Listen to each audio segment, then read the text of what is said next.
Kembali lagi bersama kami di TG Finansial. Kali ini kita akan melihat apa yang bisa kami temukan di laporan keuangan kuartal ketiga dari saham BES PT Bekasi Fajar Industrial Estate. Nah, seperti biasa nanti kita lihat apakah ada hal-hal menarik di dalamnya, di dalam laporan keuangannya. Ini yang untuk kali ini laporan keuangannya ini yang tanggal 30 September per tanggal 30 September 2023 ya. Jadi yang kuartal ketiga. Nah, ini kita lihat. Nah, ini kasnya. Kalau di sini bentuknya pas ya. Jadi dalam rupiah juga. Kita lihat kas dan setara kas. Untuk yang tahun lalu itu ada kurang lebih 546 miliar. Kemudian untuk yang tahun ini berkurang sedikit menjadi 496 miliar. Kita lihat piutangnya tampaknya pun berkurang ya. Dari dulu yang untuk pihak berelasi ada 1 miliaran berkurang jadi 400-an juta saja. Pihak ketiga dari 118 miliaran menjadi 73 miliaran. Jadi ini berkurang cukup banyak. Jadi kayak agak bagus nih untuk yang cash flow-nya. Piutang lain-lain berkurang juga.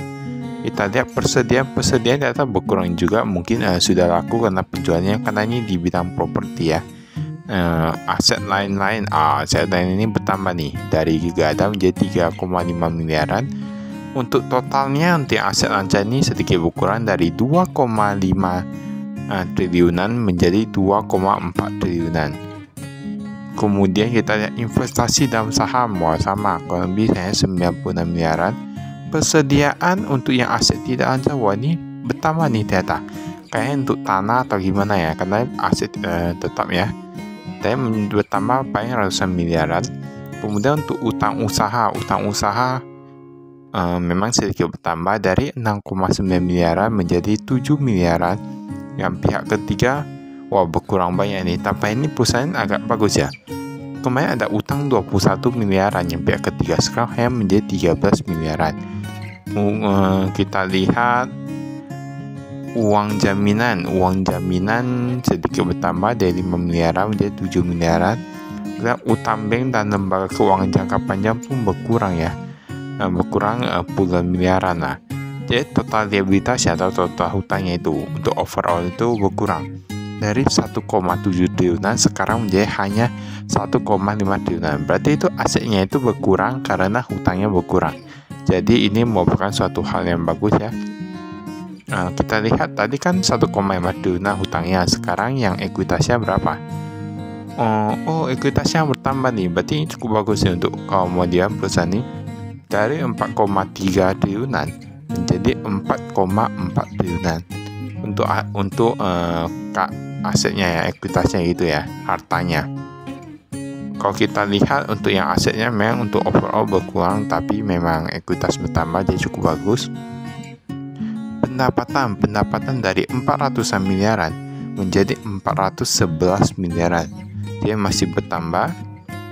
Untuk yang beban pokok pendapatan bahkan berkurang. Pendapatan bertambah tapi beban pokok pendapatan berkurang. Jadi tadi ada 257 miliaran. Tapi kita lihat yang laba kepada entitas induk ya. Di sini ada nih, berarti 100-an miliaran untuk yang kuartal ketiga ini untungnya. Pada tahun lalu cuma 94 miliaran, sekarang menjadi 100-an miliaran. Jadi kalau mau dibilang cukup bagus, karena memang kadang ada yang bisa tipu-tipu ya. Ada yang bisa bilang labanya itu untung, tapi ternyata yang kepada entitas itu minus. Tapi kita lihat yang entitas itu ternyata memang plus juga. Berarti ini memang cukup bagus ya. Maka bertambah terus sih. Arus kas dari aktivitas operasional, penerimaan kas dari pelanggan 300-an miliar sekarang menjadi 400-an miliar. Ini bertambah. Pembayaran kepada direksi, karyawan, kontraktor dan lain-lain. Ini ada untuk direksi dan karyawan sedikit bertambah dari 49 miliaran menjadi 52 miliaran. Kontraktor dan lain-lain bertambah juga nih, dari 117 miliaran menjadi 191 miliaran. Kalau kas bersih dari aktivitas operasional bertambah dari 115 miliaran menjadi 137 miliaran. Bahkan kita ada di sini ada penerimaan bunga tadi ya, itu pun bertambah juga. Tampaknya untuk yang pendapatan dari PT ini bertambah terus ya kayaknya. Kita lihat penerimaan utang bank. Utang bank pun udah gak ada lagi. Pembayaran utang bank, pembayaran utang bank pun ada bayar 129 miliaran. Kemudian kita lihat kas dan setara kas akhir tahun dari 598 miliaran menjadi 496 miliaran. Kemudian kita lihat yang lain-lain.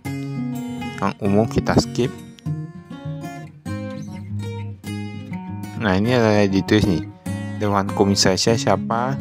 Apa yang gak ada perubahannya? I Gusti Putu Suryadi Rawan merangkap sebagai komisaris independen, komisaris utama. Untuk direktur utamanya ada Yoshihiro Kobiwa. Yoshihiro Kobi, kalau biasa ini kan perusahaan ada kerjasama dengan perusahaan Jepang. Struktur entitas anak, nah ini entitas anaknya ada PT Bekasi Matra Industrial Estate di Cikarang, PT Besina Nusantara. Rata-rata di Bekasi ini ya, entitas anak yang dimiliki secara tidak langsung. Ada juga ini secara langsung ada Bekasi Besina, Bekasi yang dimiliki secara tidak langsung Bekasi Surya Pratama. Apa hampir sama ya ini kalau mau kita bilang, cuman untuk yang jumlah aset yang Bekasi Matra ini agak sedikit berkurang ya, rata-rata berkurang kecuali yang Bekasi Surya Pratama. Berarti ini kalau mau dibilang perusahaannya fokus di Bekasi ya.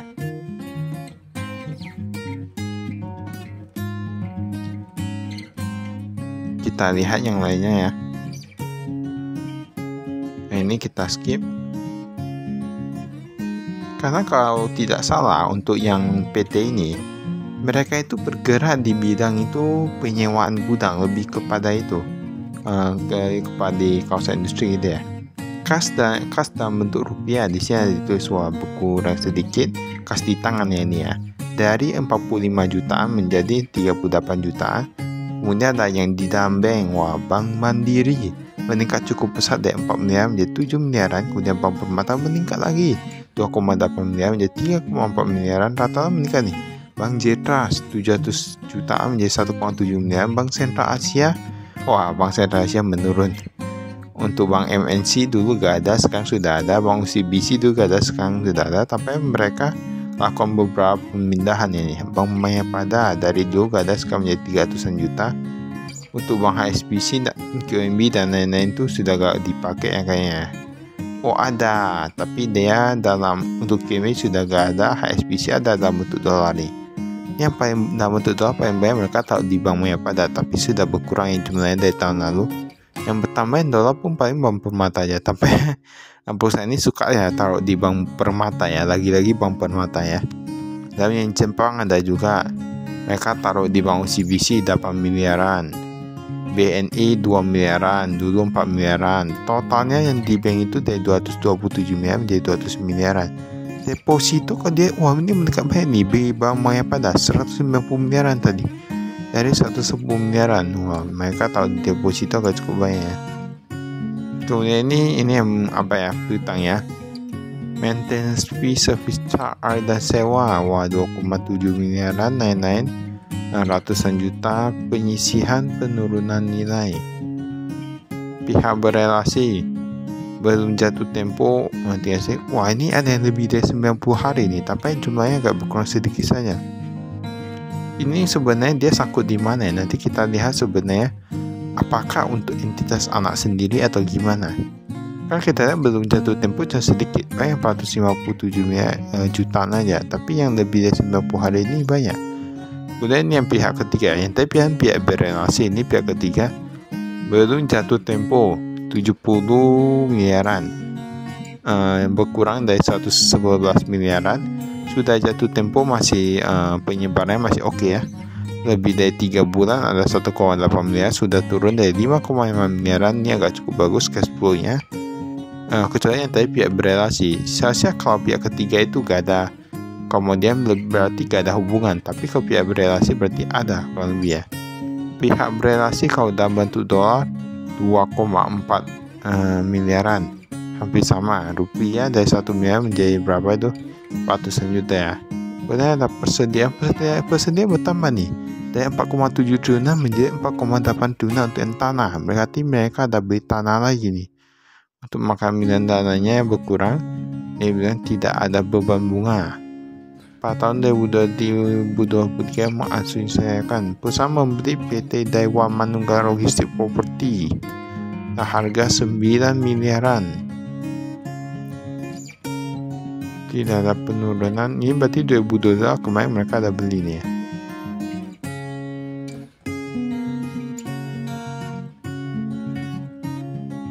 Kemudian ini properti investasi. Ini untuk yang 2023 ya. Tanah di sini nggak ada penambahan, paling ada akumulasi pengusutan. Kalau ini yang aset tetap ya, mereka aset ancar.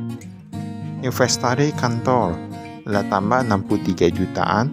Kemudian kendaraan 800-an jutaan, mesin 100-an jutaan. Ya bisa dilihat ya ini semua ya. Beban pokok pendapatan untuk yang 2023 5,9 miliaran. Aset keuangan lainnya, aset keuangan tidak lancar, ini manfaat lindung nilai. Yang dolar ini pun menurun ya, dari 27 miliaran menjadi 20 miliaran. Kemudian ini ada utang usaha kepada kontraktor masih ada 17 jutaan. Untuk yang lain masih agak sama ya. Itu yang pihak berelasi. Yang pihak ketiga pun ini rata-rata menurun nih. Totalnya dari tahun lalu 28 miliaran, sekarang menjadi 20 miliaran. Ini utangnya ya. Utangnya kepada pihak berelasi pun agak banyaknya, di atas 3 bulan. Jadi utangnya agak banyak, hutangnya pun agak banyak, jadi masih berimbang lah. Jumlah utang bank, mata uang asal. Jadi sebenarnya banyak yang bisa kita temukan di laporan keuangan.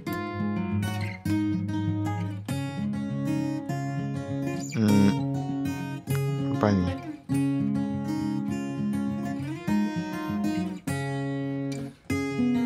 Ini ada tingkat pertumbuhan gaji. Wah, tingkat pertumbuhan gaji asumsi 1%. Kan agak kecil ya. Kalau tingkat pertumbuhan gaji asumsi 1%. Nah, ini ada modal saham. Modal dasarnya 2,8 triliunan. 2,8 triliunan. Yang disetor penuh 900 miliaran.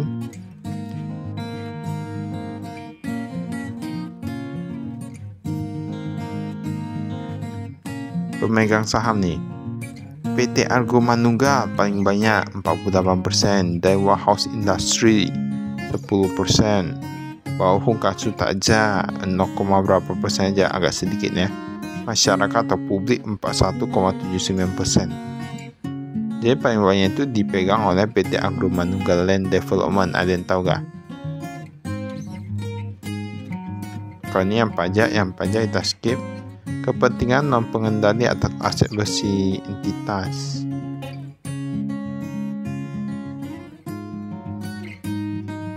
Beban pokok pendapatan dari 88 miliaran berkurang menjadi 81 miliaran. Agak berkurang tuh beban pokok pendapatan. Untuk hotel pun meningkat sedikit ya. Beban penjualan komisi menurun nih, dari 2 miliaran menjadi 1 miliaran. Promosi dari 100-an juta menjadi 400-an juta. Lain-lain 126 juta menjadi 150-an juta. Beban umum dan administrasi dari gaji dan tunjangan meningkatnya ini cukup bagus karena meningkat 46 miliaran menjadi 50 miliaran. Jadi kalau ada yang bertanya, kenapa kalau gaji dan tunjangan itu meningkat bagus?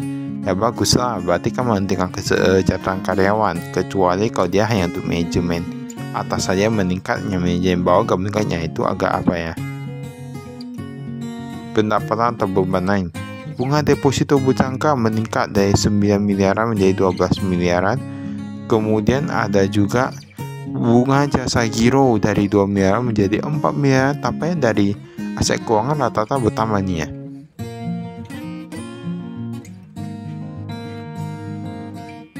Aset likuiditas moneter dalam mata uang asing. Tapi ini udah mau selesai nih pokoknya, karena semua rata-rata udah rangkuman ya.